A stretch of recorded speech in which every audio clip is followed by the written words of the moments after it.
Yo, what's going on, everybody? It's the Water King coming at you for another breakdown from the Dueling Bros. It's your boy Chris. So, this deck breakdown series has brought us already. I figured we would just get out of the way. I did Forest first, but it's time. It's time. We're just gonna get it. Water is here. The water deck is here. And before we get into it, spoiler alert. It's not. It's not my water deck. Okay. Okay. I'm sorry. My water deck isn't pure water. There. But I'm still the Water King, and when you face my deck, you'll know why, and then I will explain my wrath.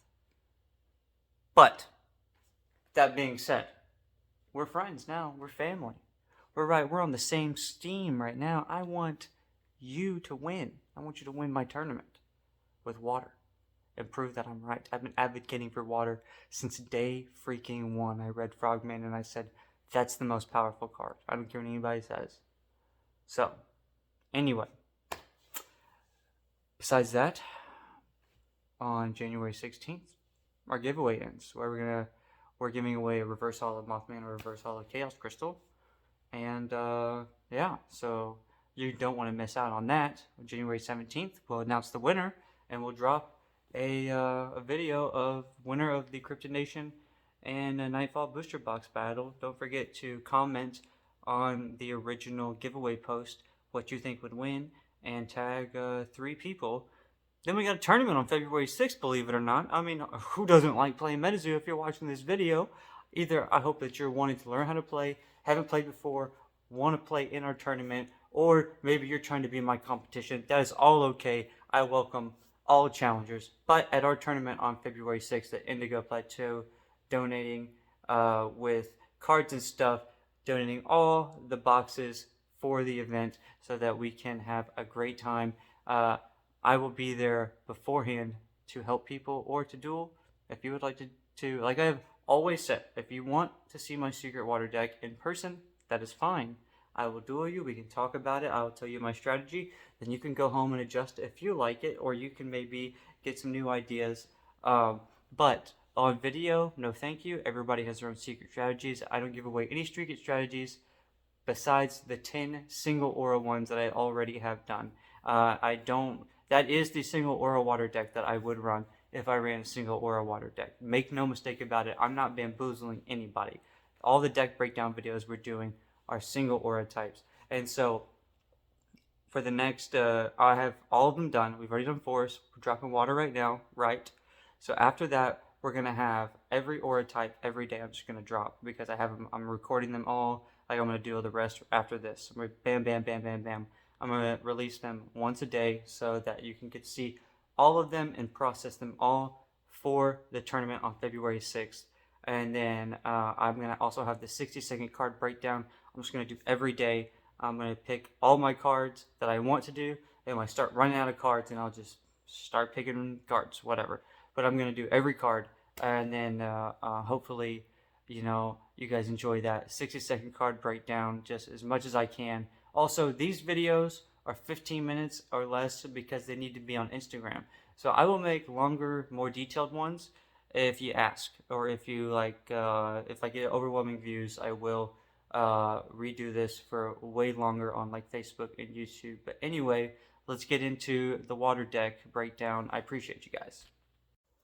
So let's get into the water deck breakdown from the Water King, the legendary Water King, the infamous Water King, giving you the water deck breakdown. So again, this is what I think generally what people are agreeing upon and used, and then also just kind of putting my twist on some stuff to maybe help potential counter some stuff. So let's get into it. So we got 10 water aura. Just, we got 40 card deck. You want one of every 4 card being an aura. We got Power Up Red to go against for any beastie but Love and Frogman. You got the Frogman. Oh yeah, and then, in case you forgot, Power Up Red lets you gain 100 LP and then 100 damage to target beastie for 3 neutral aura. and Frogman's magic proof, so that means you cannot put that spell onto him. And Wallowa Lake Crustacean, Stone Skin and Regenerator, and 2 Water Aura and 1 Neutral, 55 health. It gains 10 attack and 10 LP from Lake, which we do have right here. And then he only takes half combat damage, and if he destroys a beastie, he bookmarks a page, and he inflicts paralyze. He is very, very strong. So basically, what that is without any terra bonuses, you have to do 110 damage to him to destroy him. With the terra bonus of 65, that's 130 damage to destroy him. That is very, very, very strong. Don't get it twisted. The crab is crazy strong. And then we got 2 frogmen. I've gone over frogman multiple times, but I will go over him one more time. He has 2 water aura, 50 health, magic proof, and any spell you contract may be contracted by Loveland Frogman instead. If you blow Loveland Frogman a kiss, any effect Loveland any spell effect of a spell contracted by Loveland Frogman that would affect you affects Loveland Frogman instead.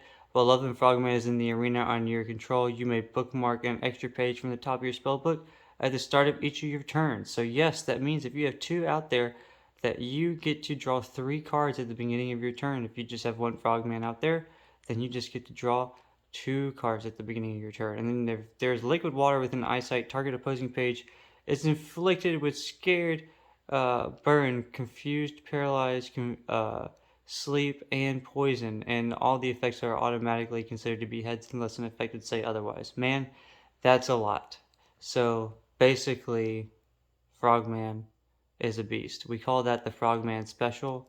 You need liquid water to fatigue him, give him the Frogman Special, and basically sleep puts him out of commission as long as you don't do damage to them or they don't do damage to them. So, Frogman is a staple of any water deck.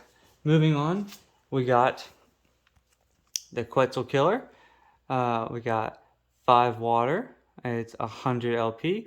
Fleet Footwork, flying, and its power is move this page as it touches exactly. Move this page so it touches exactly 1 beastie you control. While these beasties are touching, the other beastie gains flying, and its attacks deal additional damage equal to half of this page's attacks, including terra bonuses. This page ignores opposing first strike traits, and then its base attack is 80, gets 20 attack from night and 20 attack from river. This guy comes in fleet footwork, and he will come in and mop up a Quetzalcoatlus real quick. He'll just whip bye real quick. So really want to get him out there versus a lightning deck. And then we got the legendary Chessie. Chessie's super duper strong. 3 water aura, 1 neutral. When Chessie enters the arena, bookmark a page from the top of your spellbook. Drowning Kelp plus 10 damage for every other water page in the arena. That's really strong. And he gets 50 attack from having Lake out there, hence why we have Lake in there as well as with Crab. So he's super duper strong. You do not want to sleep on Chessie. The drawing power of this deck is insane. If you haven't noticed, it's like draw 1 to destroy a beastie. Draw at the beginning of the turn. Draw when you contract this page. And the flying mana ray is the only thing that doesn't make you draw, and it lets you fly, so you can make Frogman flying to protect him if need be, or Chessie fly to protect him if need be, or whatever. And so then we got the Lake Terra, of course, to help out the Crab and the Chessie. Then we have 2 Exquisite Stew. So Exquisite Stew is a bit of a hot topic right now, because most people don't like River of Time. I've chosen not to put that in there because it is also fairly complicated to make work. So I figure, a lot of this is going to be going to like first time players. We can get into River of Time and those types of cards later. So we're just going to stick with Exquisite Stew for this build. And bookmark 1 and take 50 damage. Inflict yourself with burn 5 if you have more LP than any opposing caster. So if you use this pretty quick, if you draw 2 on the first draw, that's pretty pretty good. You can choose it back to back right away. You won't even inflict yourself with burn, as long as you don't have more LP than the opposing caster. So a lot of people like it, a lot of people don't. I think it's situational. Some people are saying it's a must-have in every deck. nothing is a must-have in every deck except maybe lightning in a bottle. Yeah, it's certainly an interesting card, but it also does, if you use both, immediately put you at 9/10 what you would have. So I don't know. And then of course we got Pot of Greed, the staple of any deck. I just said, you don't want any one card in every deck. I guess Bookmark and Lightning in a Bottle. I guess just take that back, because Bookmark you do want in every deck. I don't know what I'm talking about. And I guess I had a long day at work. Um, we got Flood the Earth, and this has two effects. Yeah, you may have this page cost 1 aura to contract and bookmark 1 page, or you can have it be the 5 aura, and this page be the only non-aura page you can track this turn, and it cannot be prevented. Once per game, you destroy each face-up non-aura page in the arena, except the water pages and beasties with flying. This effect ignores traits except flying. Fatigue all pages you control. They do not generate aura. And that, yes, Terras get destroyed. So Lake would be destroyed if you were powering up your own Chessie. You would destroy your own Terra. So that is crucial. And the other crucial thing is you can blow a kiss at Frogman, and you can play Flood the Earth twice. So I don't know if they threw that hint on there with Frog on there as the hint. I don't know. Yeah, but it's a cool artwork. It's not my main deck, so you don't see a bunch of hollows everywhere except for the OB9s and whatnot. Then we got two Dampens. You don't want to run Reflection because Reflection is kind of complicated. It makes you reuse the spell rather than just stop it, whereas Dampen will just make you stop it. You can also dampen a dampen, so just be aware of that. And then we got 3 Smoky Spirits to stop an attack. Remember, you can Smoky Spirits when someone attacks you. You do not have to be attacking a beastie, but if we go over it real quick, this potion may be contracted whenever an opposing page declares an attack, even if it is not your turn. So whenever they declare the attack, you have to use this. And in combat, if the attack page is the only beastie or artifact you control, it cannot be attacked again until the end of this turn. So, basically what that means is if they are attacking you directly, no matter what, you have to use another one and another one and another one. But in one turn, if you only have like one Loveland Frogman out, you can use Smoky Spirits, and he's protected for the whole turn. So that's one way to stall the game out and use Frogman to control the game. When you have 4 Lightning in a Bottle, the classic Lightning in a Bottle, awaken target beastie, and this beastie gains first strike until the end of this turn, and you can use it for many different ways. Frogman special, just shut down the whole board if you got Frogman out late. Defend to draw with or paralyze with Crab.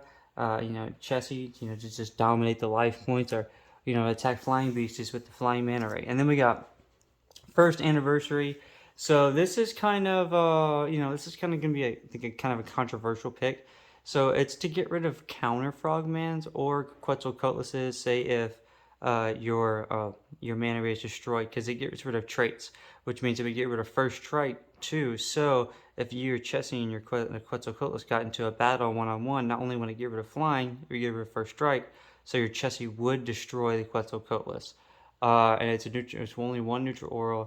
It does 25 damage, so worst comes to worst, you can destroy also a Frogman with 2 of these. Not that I recommend spreading them out, but it's a high risk, high reward. I think it's worth it. I'm going to start running it, and obviously because I'm doing this, and this is a deck that I will be running. If you request to face my solo water deck from the video, you'll get this deck. If you want to face my secret deck, you'll get my secret deck. If you request any of the other decks, you'll get those decks. And then we got New Year's New Beginnings. You and target caster must place your entire chapters into your respective cemeteries. You and target caster must then bookmark 7 new pages. I love this card. I love using it on the first turn. It really fucks with people's heads. And then you got the Cryptid Nation. From your chapter, contract a page from the MetaZoo Cryptid Nation set without paying its aura cost. That's to get Chessie out for 2 aura, basically. And that's really it. But it's really strong, and that's why we have all 4 Chessie, is because you're probably going to draw that, and you're probably going to be able to use it with that. So that is the water breakdown. I've kind of explained a little bit how to use each card and why they're in the deck. And I hope you guys enjoyed.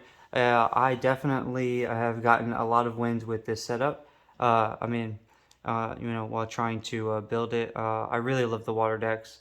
Just you can build them so many different ways, and maybe I'll build more in the future. Stay tuned. Thanks for watching, guys. Have a good night.